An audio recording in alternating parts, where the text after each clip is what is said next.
Hey everybody, it's Jason Blaha here, and today I would like to introduce to you guys my client Nikola. He is again a competitive powerlifter, competes in a drug-tested division, and we're running him on conjugate. And you saw him start the week off with a max effort floor press that was 170 kilograms, right? So that's over 3.5 plates. Pretty good. For supplemental work, we do sets of 10 right now on floor press afterwards. And again, he does not have a true powerlifting gym. There's multiple powerlifters who train at his gym, right? And I may be working with another lifter from his gym coming up here soon. But it's not a true powerlifting gym. It's really kind of a commercial gym, but that's okay. They've got a glute ham raise. They got plenty of bars, racks, machines, all that stuff. So he is a pretty well placing power lifter. Like he squats over 500 pounds, right? Doing pretty decent. We're going to continue to get him a lot stronger though. So for additional supplemental work, we do lat pull downs, right? But people say that before too. They're like, we see stuff like that. A lot of your guys do pull-ups, and you have guys do lat pull downs. Well, he's a heavier guy with longer limbs. We don't necessarily have to always do pull-ups for all these people, right? Lat pull-downs are very low fatigue. They're still a good back exercise. We work with it. So we do that. We do standing presses. Now, standing press is not that important to me. He personally likes a standing press. He's asked that I keep it in his training for him. So we're going to use it. We're going to train it. And in his case, he feels that it does give him good bench carryover. So we're doing that. We do JM presses, right?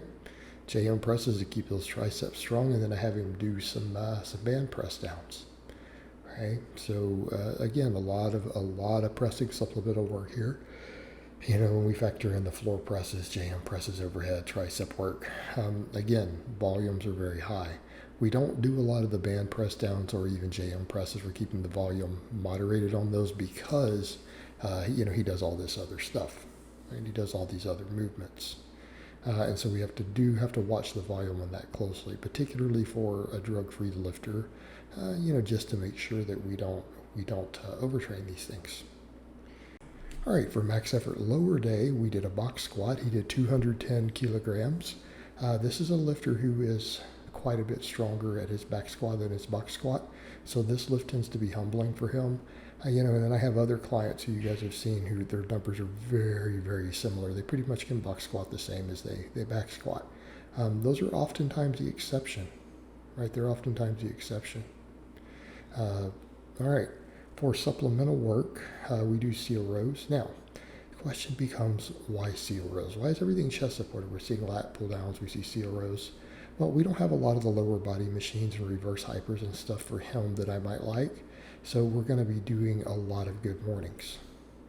And because of that, there's going to be a lot of axial loading. He's very strong at hip hinge movements. He's a very strong deadlifter. And when we have strong deadlifters like that, they're going to have a lot of axial loading on the stuff that they do. It's hard to recover, and particularly a drug-free lifter. I may not want them to always do as much stuff for their back to where everything's loaded, right? Not always a good idea from a recovery perspective. All right, leg presses. Have him do leg presses a single leg. The reason here, it's a much stronger squatter. The amount of weight you have to load onto a leg press to get a good amount of work for someone who's truly strong on squats is a problem. Okay, it is a workout in and of itself, loading and unloading all the plates. So in that case, it is simply easier, and that's assuming you can even load enough on there to matter. A lot of times you have to put people on top of the slide also when the plates are capped out. So this just makes things a lot easier for us. Makes life so much easier. Again, we don't have to deal with all that nonsense. We can just do one leg. We can get a nice deep range of motion with a much lighter weight and less work loading and unloading. It just takes a little more time to do each leg separately. All right, then we have glute ham raises. He's weak at these, and it's surprising because he is a very, very strong deadlifter. Again, I think when I start putting up some of his max effort deadlifts, you guys will see what I mean. Yet, ironically, his hamstrings really limit him. Right? The glute ham raises are very difficult for him. Now, keep in mind, he is a tall lifter. Right? He's got a long torso. That's a much bigger moment arm. That means it's going to be more difficult than for someone who's shorter just because there's so much extra swing weight. Again, with a lot of the torso weight being further out on the moment arm, that can make it more difficult. But in this case, the hamstrings are disproportionately weak. We have to bring them up. We have to get better at the glute ham raise. We're going to have to push it super hard. That's going to be the key to bringing him up a notch. All right, dynamic effort upper day, speed bench. We do pretty similar to most of my people. We don't really have good band and chain setups here, so we just run straight weight. Right? We do 9 triples, rotating grips, 3 sets wide, 3 sets medium, 3 sets close. Then it looks very similar to his max effort day after that. We do lat pull downs. Okay, we do lat pull downs. Again, we're trying to keep his delts and triceps strong. So I'm not doing much in the way of supplemental pressing here beyond the basics. So we're going to end up seeing, on this day, we're going to see, overhead pressing, JM presses, band press downs. And we're going to have lat work. And of course, we've got lat work in all 4 of the days, right? We do them every single day.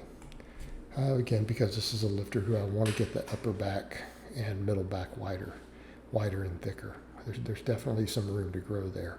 So that will allow us to do that by doing lat work, at a different angle all 4 days. One of the days we focus on vertical pulling, the other on horizontal. Again, thickening that area up. Of course, we pay a lot of attention to his shoulders and triceps, which we're seeing here with overhead pressing. And again, he's pretty strong at overhead pressing. All right, we got a plate and some change on each side for sets of 10 after doing other work. All right, dynamic effort lower, speed boxes. All right, we do speed boxes for doubles. Then we do conventional speed pulls. I'm not going to have this lifter, may not have this lifter do a lot of sumo. We may do some, but generally it's going to be conventional for him. We may rotate in some sumo speed work occasionally, max on it though. But he deals with some bias in the local gym and culture against the sumo. We don't want to make him an outcast. So we may not do him much. Plus he's always going to pull conventional at meets anyways. All right, after that we have good morning seal rows. Again, glute ham raises. All right, all pretty straightforward. Keeping a heavy focus on those hamstrings though. Right, we want to keep focusing on the hamstrings, so we're going to push the good mornings really hard. We're going to push the glute ham raises really hard. And then of course we'll finish up with, you guys can watch him do his seal rows here, and then we'll call it quits for this particular vlog, and there'll be more to come. All right guys, but that's really all I have to say on that today. I hope it's been informative, and I'll talk to you guys next time.